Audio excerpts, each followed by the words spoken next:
So I feel like a bit of a fraud standing up here. The title of the presentation is Keeping an Event Alive for 365 Days a Year. We've tried, and we've failed. Not spectacularly, but it's just not sustainable. So what I hope to share with you is to give you an understanding of just the approach we take to be as engaging as we can, as often as possible. I'm going to be around all day, so if you do have any questions, feel free to grab me at coffee. So as I said, there is a natural drop-off. It happens during events. I've spoken to peers and colleagues within the sports industry. I've looked into analytics. I'm a big stats geek, and there's just a natural drop-off. I'm a really big rugby fan. So when the Rugby World Cup finished, deleted the app, unfollowed them on social media. The only thing that brings the Rugby World Cup flooding back is if somebody mentions the name Craig Joubert. I think that being said, there are opportunities to be engaging, but I think the most crucial thing is not to force the message. Naturally, a lot of our digital marketing initiatives begin around the Masters. That's because people are watching it on the TV, it looks fantastic, and they really want to go to the golf. So just a little bit of history about what is the Open. Well, we're not one of the most prestigious golf events. We are golf's oldest and most prestigious event. First played in 1860 at Prestwick. 8 hardy souls fought it out for the challenge belt. Fast forward over 150 years later, we had the 144th Open at St Andrews, at the home of golf. Across the 9 days, as it turned out, it should only be 8 days, but it turned out to be 9 days, we had 237,000 attendees on site. We had 700,000 app downloads, and we had 10.1 million unique users accessing the open.com in 5 days. To put that in context, in terms of the Alexa rankings, the open.com sits outside the top 1,000. As soon as the Open rolls in, jumps into the top 100, and then falls back out again. And that's what I'm saying about you can't force it, you can't be relevant all the time. So everything we do, every single piece of content we create, be that a piece of social media content, be that something for the website or the newsletter, it talks to these 6 story pillars.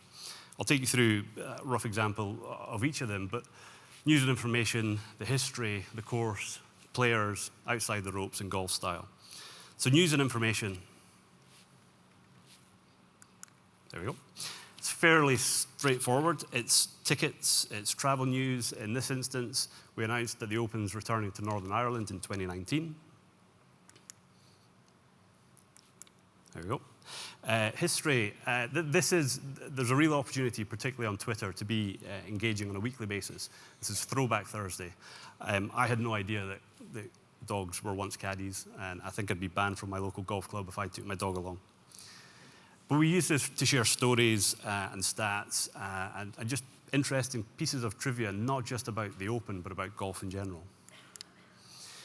The course. For many people, the first time they go to the course is the first time they've been there. So last year it was very easy. It was at St Andrews. It was on our doorstep. We could go out if there was a beautiful sunset. We could snap a picture, upload it onto Twitter straight away, and our fans would engage with us. I'm not a huge fan of retweeting for the sake of retweeting, but when you've got a nice piece of content that's being created, John McGregor, I'm sure, got a great buzz of us of retweeting. We do like and favourite a lot of social media posts as well. Gonna have to press twice every time.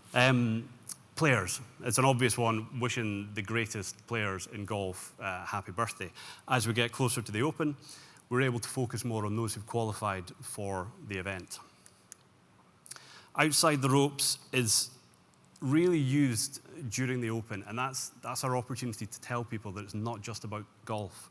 We held some focus groups before this year's championship, and a lot of people said to us, it'd be great if you had big screens and beer tents and bean bags and all these kind of cool things going on. And we do. We have all that. We've just never been very good at telling people about it. And then finally, we have golf style. This is fashion, trivia, truisms, sayings about golf. Anyone who plays golf will this post will resonate with them. You finish your round of golf and you've accumulated all sorts of crap in your pockets. So what social platforms are we on? Well, I'm very happy to say we don't put all of our eggs in the Facebook basket. We do place a huge emphasis on Facebook, though. It's the home for all of our content. We're on Twitter, Instagram, YouTube, and Google+. Google+, I don't think Google quite know what it's for. We're on there really to help with searchability, search engine optimization. We've had a change of approach with Facebook. We used to do lots of play-by-play commentary on Facebook, but now with the algorithm changing, content lives longer. So your content needs to last or perform as well in 2 days as it will, within 2 minutes of you posting it. We kind of thought we'd done Facebook, and around 2013, we hadn't seen any growth. So the Open finished, and we'd seen no growth on Facebook for a couple of years. We started tweaking our content a little bit more. We started creating content just for Facebook, and between 2013 and this year's Open, we've seen our Facebook following grow to 165,000 followers. Twitter as well, we don't do play-by-play coverage anymore. There's a by-the-minute sport, by-the-minute golf. There's all sorts of other Twitter accounts out there doing it, so they don't have to, or we don't have to necessarily do the play-by-play. So what do? Well, we go back to the story pillars. Our most popular piece of content that we've shared in 2015 happened in October. So I'm kind of contradicting myself. You can be relevant, but this was a post that we put out to Facebook, Twitter, Instagram. We didn't really target it as an open post. There's there's an open logo on the golf ball, but if you're a golfer, we've all been there. We've hit the perfect shot, and it would have been a hole-in-one. And we put this on those 3 channels. On Facebook alone, we had 6,000 shares of this content, and that reached 1.2 million people. I was doing this presentation at the weekend, and my youngest son came up to me and said, "Dad, it's an okay presentation, but it's a bit boring. You need some penguins." So Monty the Penguin, I'm sure we all remember him from the John Lewis ad in 2014. Interestingly, last year was the first time that John Lewis embedded the video straight onto Facebook. Previous to that, they'd always posted it on YouTube and linked to it from Facebook. This was shared 165,000 times, resulting in 6.3 million views. Now, I could stand up here and say, everything we do is great, we're awesome, but it's not the case. I mean, this is one post. We didn't spend a huge amount of time of it, but we thought, what are people going to be interested in during the Open? Well, they're going to want to know the key groups are going out. They want to know that there's a Scottish pairing going out, some weather coming up, information overload. I think the important thing about digital and social media is you can make mistakes, just shake it off and try something else. If there's one takeaway I'd like to give you today, it's that mobile should be first. And I'm kind of a hypocrite because I don't practice what I preach. We do on theopen.com, but our R&A website is still a desktop site. There's an email that went out around the New York Times I'd just like to read to you. It said, "Dear colleagues, we've made significant strides on mobile in the last year, but we believe passionately that we have much further to go. That's why on Monday, we're temporarily blocking access inside our headquarters to the desktop homepage of the New York Times. More than half of our traffic to the Times is on mobile. We're hopeful that this temporary change will help spur us to make mobile an even more central part of everything we do." If you haven't visited the New York Times on your mobile phone, I urge you to do so. They're doing some really, really cool stuff there. In terms of how it applies to us, in 2012, we redeveloped our ticket website. At the time, we had a desktop version and a mobile version of the website, but we decided to go responsive for the tickets. For the 2013 championship, we saw 18% of ticket sales on a mobile phone. There was then a massive jump in 14 to 28%. 2015 Open that just passed was 30%. And I checked just before I left the office yesterday. Of ticket sales for next year, 35% of all transactions have occurred on a mobile device. Shopify, one of the largest e-commerce platforms, reported that 33% of all transactions on their platform last year occurred on a mobile device.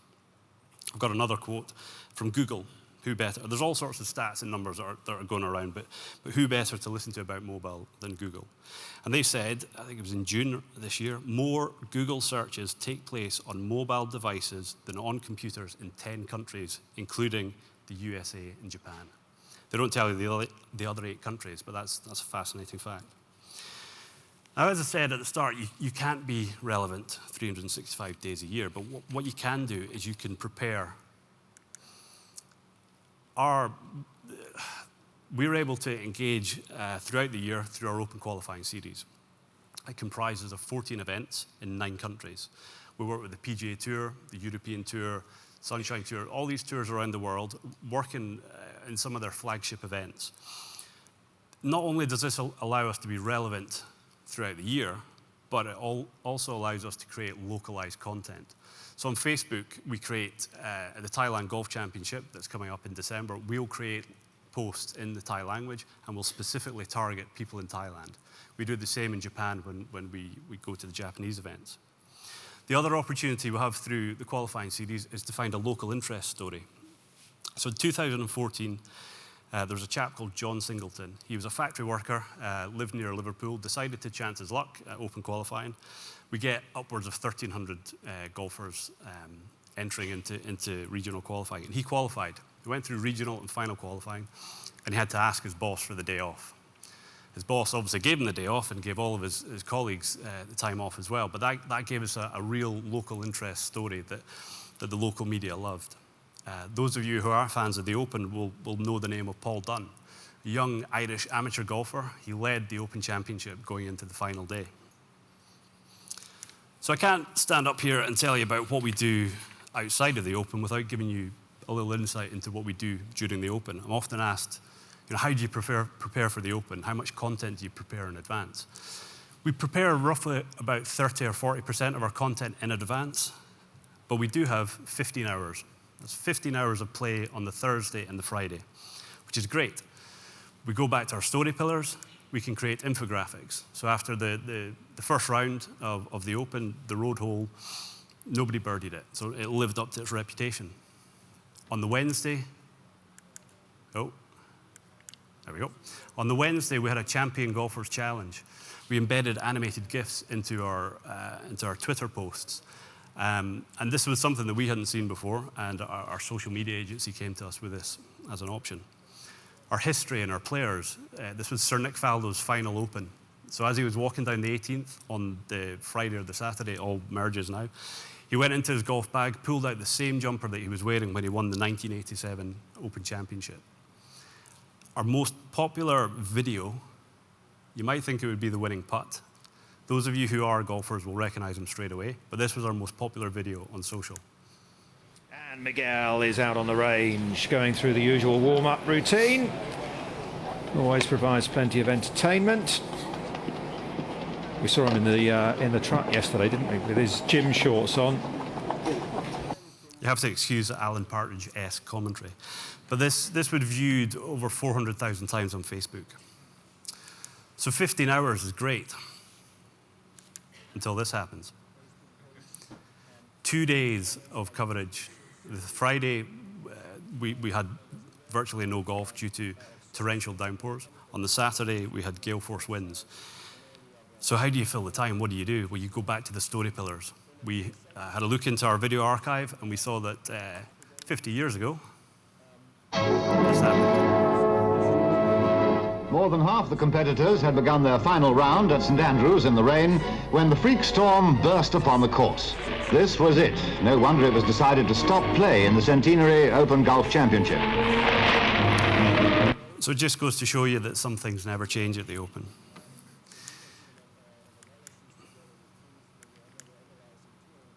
Seem to be stuck. Can we move? There we go. Unlike back in the 60s, we've got social media. So we were able to use Twitter. The really good thing about Twitter is that our fans on site and our fans around the world can get the same information from this one post. Interestingly, because we've seen player and fan engagement escalate lately, hashtag rain delay trended in the UK. On the Monday when the Open actually finished, instead of showing the golf when it teed off, BBC One had Bargain Hunt on, and Bargain Hunt trended because so many people were complaining that they couldn't watch the golf. I could do a whole other presentation on what we do in our app.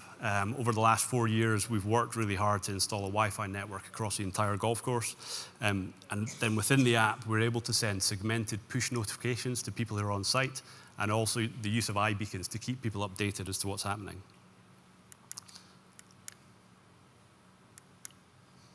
Click, click.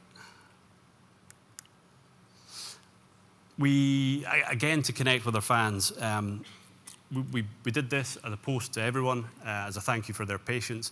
We ran some scavenger hunts as well, so we had some signed merchandise around the venue, and we saw some really good engagement. Over 7,000 retweets on this. Our most popular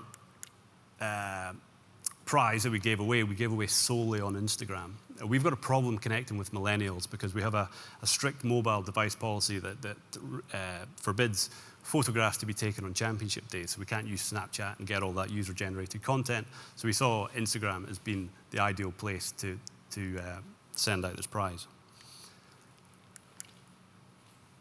Our most shared video, it was nothing to do with the golf. This might be a bit loud, so brace yourself. So this is Fernley the eagle. He was employed to keep the pesky seagulls from stealing your fish and chips. This was shared over 4,000 times on Facebook. But everything we do at the Open is to celebrate the fans. You know, our fans are really what make the Open. Everything is around fan engagement. So we do install the Wi-Fi, we provide the app for our fans. We appreciate them, and our players also appreciate them. I don't think there's any crowds in golf like the crowds that you get at the Open. Yeah, the fans are so enthusiastic. There's a buzz, there's excitement.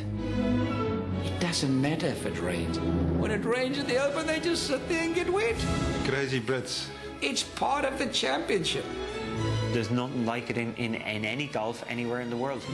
Doesn't get better than that.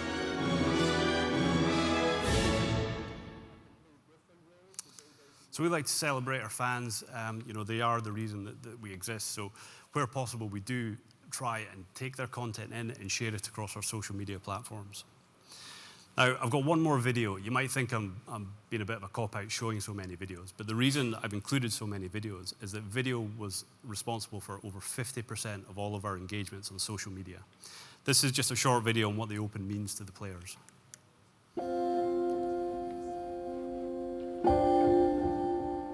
This is why we play.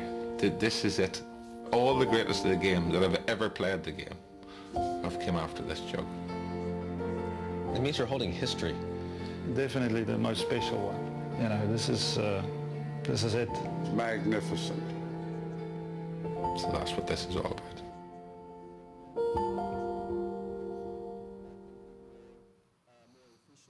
So I'd just like to leave you with 3 main takeaways. I think the first is be yourself. Don't force a message. Accept that you can't be relevant, but be prepared for when you are going to be relevant. Don't be reactive. Be ready for it.